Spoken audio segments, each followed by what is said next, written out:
Memorandum by Abraham Van Helsing. 5 November, morning. Let me be accurate in everything, for though you and I have seen some strange things together, you may at first think that I, Van Helsing, am mad, that the many horrors and the so long strain on nerves has at the last turned my brain.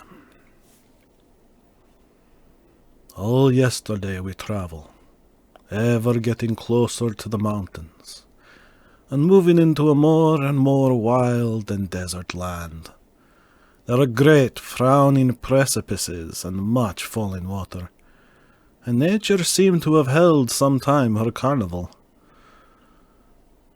Madam Mina still sleep, and though I did have hunger and appeased it, I could not waken her, even for food. I began to fear that the fatal spell of the place was upon her, tainted as she is with that vampire baptism. Well, said I to myself, if it be that she sleep all the day, it shall also be that I do not sleep at night. As we travel on the rough road, for a road of an ancient and imperfect kind there was, I held down my head and slept. Again I waked with a sense of guilt and of time past, and found Madam Mina still sleeping, and the sun low down. But all was indeed changed. The frowning mountains seemed further away, and we were near the top of a steep rising hill, on summit of which was such a castle as Jonathan tell of in his diary. At once I exulted and feared. For now, for good or ill, the end was near. I woke Madam Mina, and again tried to hypnotize her, but, alas, unavailing till too late. Then, ere the great dark come upon us, for even after down sun the heavens reflected the gone sun on the snow, and all was for a time in a great twilight, I took out the horses and fed them in what shelter I could. Then I make a fire, and near it I make Madam Mina, now awake and more charming than ever, sit comfortable amid her rugs. I got ready food, but she would not eat, simply saying that she had not hunger. I did not press her, knowing her unavailingness. But I myself eat, for I must needs now be strong for all. Then, with the fear on me of what might be, I drew a ring so big for her comfort round where Madam Mina sit, and over the ring I passed some of the wafer, and I broke it fine so that all was well guarded. She sat still all the time, so still as one dead, and she grew whiter and even whiter till the snow was not more pale, and no word she said. But when I drew near she clung to me, and I could know that the poor soul shook her from head to feet with a tremor that was pain to feel. I said to her presently, when she had grown more quiet, "Will you not come over to the fire?" For I wished to make a test of what she could. She rose, obedient, but when she had made a step, she stopped, and stood as one stricken. "Why not go on?" I asked. She shook her head, and, coming back, sat down in her place. Then, looking at me with open eyes, as of one waked from sleep, she said simply, "I cannot," and remained silent. I rejoiced, for I knew that what she could not, none of those that we dreaded could. Though there might be danger to her body, yet her soul was safe. Presently the horses began to scream and tore at their tethers till I came to them and quieted them. When they did feel my hands on them, they whinnied low as in joy, and licked at my hands and were quiet for a time. Many times through the night did I come to them, till it arrived the cold hour when all nature is at lowest, and every time my coming was with quiet of them. In the cold hour the fire began to die, and I was about stepping forth to replenish it, for now the snow came in flying sweeps, and with it a chill mist. Even in the dark there was a light of some kind, as there ever is over snow, and it seemed as though the snow flurries and wreaths of mist took shape as of women with trailing garments. All was in dead grim silence, only that the horses whinnied and cowered, as if in terror of the worst. I began to fear, horrible fears, but then came to me the sense of safety in that ring wherein I stood. I began, too, to think that my imaginings were of the night, and the gloom and the unrest that I have gone through, and all the terrible anxiety. It was as though my memories of all Jonathan's horrid experience were befooling me, for the snowflakes and the mists began to wheel and circle round, till I could get as though a shadowy glimpse of those women that would have kissed him. Then the horses cowered lower and lower and moaned in terror as men do in pain. Even in the madness of fright was not to them, so that they could break away. I feared for my dear Madam Mina, when these weird figures drew near and circled round. I looked at her, but she sat calm and smiled at me. When I would have stepped to the fire to replenish it, she caught me and held me back and whispered, like a voice that one hears in a dream, so low it was. No, no, do not go without. Here you are safe. I turned to her, and looking in her eyes, said, But you, it is for you that I fear. Whereat she laughed, a laugh low and unreal, and said, Fear for me? Why fear for me? None safer in all the world from them than I am. And as I wondered at the meaning of her words, a puff of wind made the flame leap up, and I see the red scar on her forehead. Then, alas, I knew.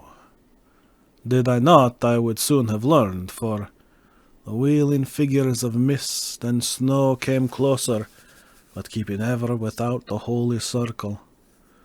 Then they began to materialize till, if God have not taken away my reason, for I saw it through my eyes, there were before me in actual flesh the same 3 women that Jonathan saw in the room when they would have kissed his throat. I knew the swaying round forms, the bright hard eyes, the white teeth, the ruddy colour, the voluptuous lips.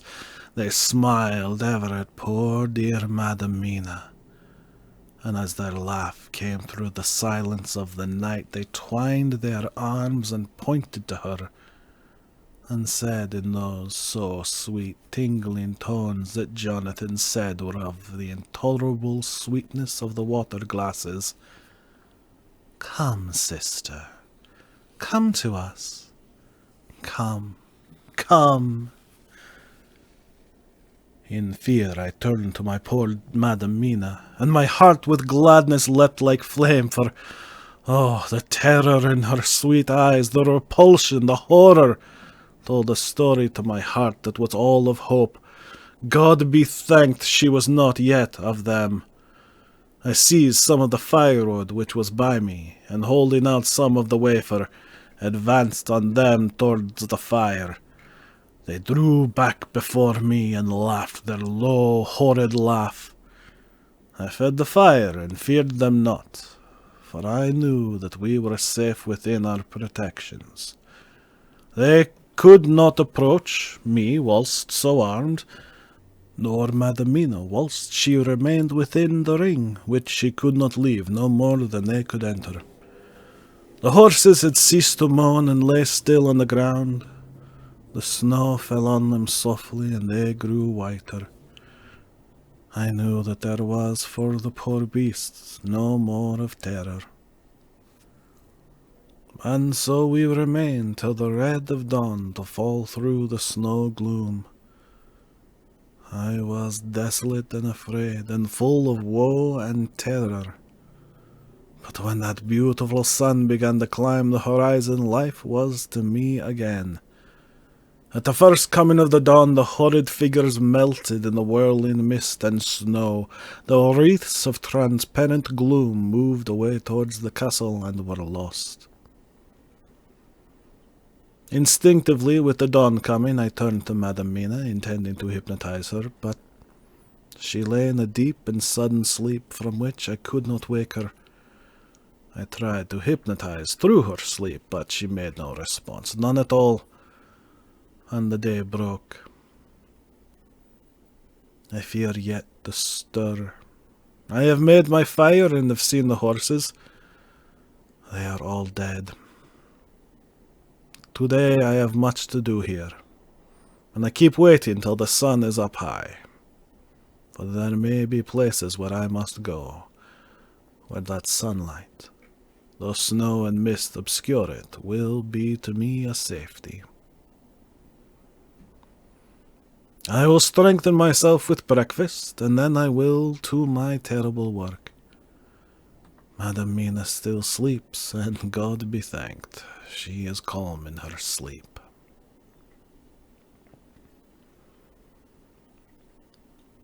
Dr. Seward's Diary.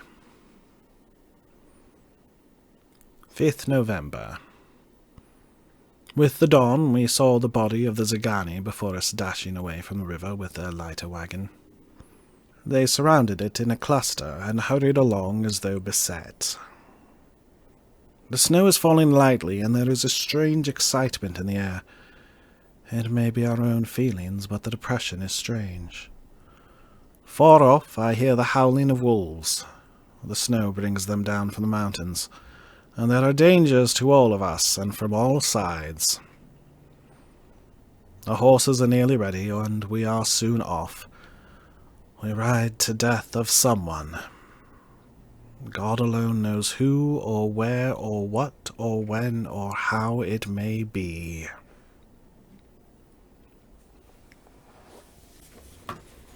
Dr. Van Helsing's Memorandum. 5th November, afternoon. I am at least sane. Thank God for that mercy at all events, though the proving has been dreadful. When I left Madam Mina sleeping within the holy circle, I took my way to the castle.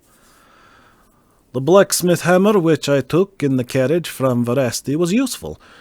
Though the doors were all open, I broke them off the rusty hinges, lest some ill intent or ill chance should close them, so that being entered I might not get out.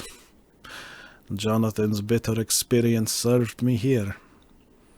By memory of his diary, I found my way to the old chapel, for I knew that here my work lay. The air was oppressive. It seemed as if there was some sulphurous fume, which at times made me dizzy. Either there was a roaring in my ears, or I heard afar off the howl of wolves. Then I bethought me of my dear Madam Mina, and I was in terrible plight. A dilemma had me between his horns. Her I had not dared to take into this place, but left safe from the vampire in that holy circle, and yet even there would be the wolf. I resolved me that my work lay here, and that as to wolves we must submit if it were God's will. At any rate, it was only death and freedom beyond. So did I choose for her. Had it but been for myself, the choice had been easy, The maw of the wolf were better to rest in than the grave of the vampire. So I make my choice to go on with my work. I knew that there were at least 3 graves to find, graves that are in habit. So I search, and I find one of them. She lay in her vampire sleep, so full of life and voluptuous beauty that I shudder as though I have come to do murder. I doubt not that in old time, when such things were, many a man who set forth to do such a task as mine found at the last his heart fail him, and then his nerve. So he delay, and delay, till the mere beauty and the fascination of the wanton undead have hypnotized him, and he remain on till sunset come, and the vampire sleep be over. Then the beautiful eyes of the fair woman open and look love, and the voluptuous mouth present to a kiss, and the man is weak. And there remain one more victim in the vampire fold, one more to swell the grim and grisly ranks of the undead.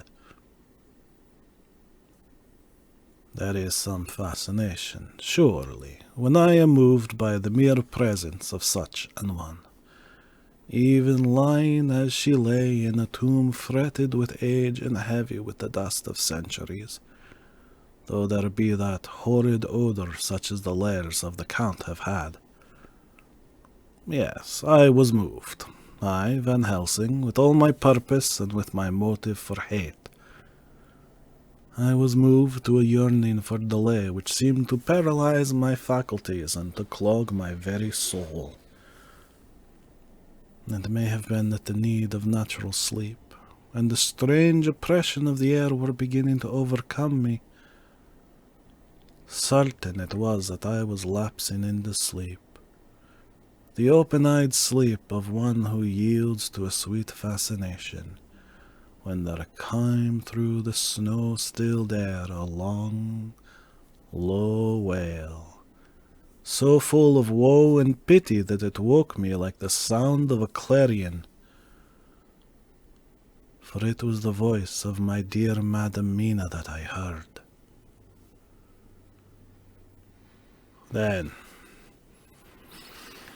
I braced myself again to my horrid task, and found by wrenching away tomb-tops one other of the sisters, the other dark one. I dared not pause to look on her as I had on her sister, lest once more I should begin to be in thrall, but I go on searching, until presently I find in a high great tomb, as if made to one much beloved, that other fair sister, which, like Jonathan, I had seen to gather herself out of the atoms of the mist. She was so fair to look on, so radiantly beautiful, so exquisitely voluptuous, that the very instinct of man in me, which calls some of my sex to love and to protect one of hers, made my head whirl with new emotion. But God be thanked, that soul wail of my dear Madam Mina had not died out of my ears, and, before the spell could be wrought further upon me, I had nerved myself to my wild work. By this time I had searched all the tombs in the chapel, so far as I could tell, and as there had been only 3 of these undead phantoms around us in the night, I took it that there was no more of active undead existent. There was one great tomb more lordly than all the rest. Huge it was and nobly proportioned. On it was but one word: Dracula. This, then, was the undead home of the king vampire, to whom so many more were due. Its emptiness spoke eloquent to make certain what I knew. Before I began to restore these women to their dead selves through my awful work, I laid in Dracula's tomb some of the wafer, and so banished him from it, undead, forever. Then began my terrible task, and I dreaded it. Had it been but one, it had been easy, comparative. But 3, to begin twice more after I had been through a deed of horror. For if it was terrible with the sweet Miss Lucy, what would it not be with these strange ones who had survived through centuries, and who had been strengthened by the passing of the years, who would, if they could, have fought for their foul lives? Oh, my friend John, but it was butcher work. Had I not been nerved by thoughts of other dead and of the living over whom hung such a pall of fear, I could not have gone on. I tremble and tremble even yet, though till all was over, God be thanked, my nerve did stand. Had I not seen the repose in the first place, and the gladness that stole over it just ere the final dissolution came, as a realization that the soul had been won, I could not have gone further with my butchery.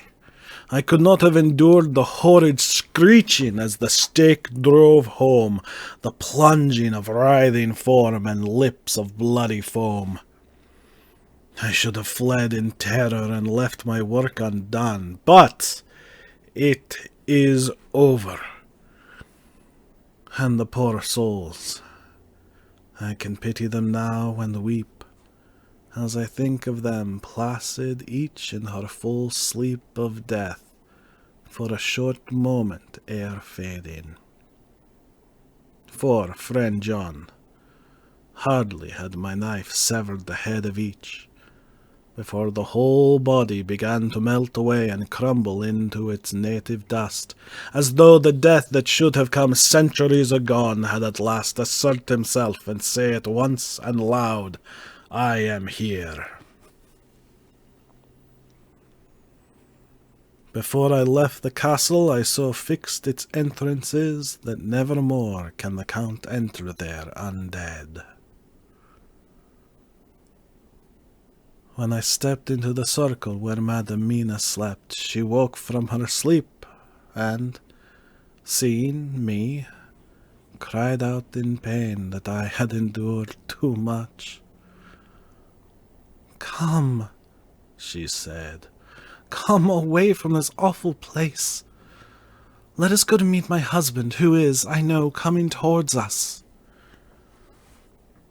She was looking thin and pale and weak, but her eyes were pure and glowed with fervour. I was glad to see her paleness and her illness, for my mind was full of the fresh horror of that ruddy vampire sleep. And so, with trust and hope and yet full of fear, we go eastward to meet our friends, and him, whom Madam Mina tell me that she know are coming to meet us.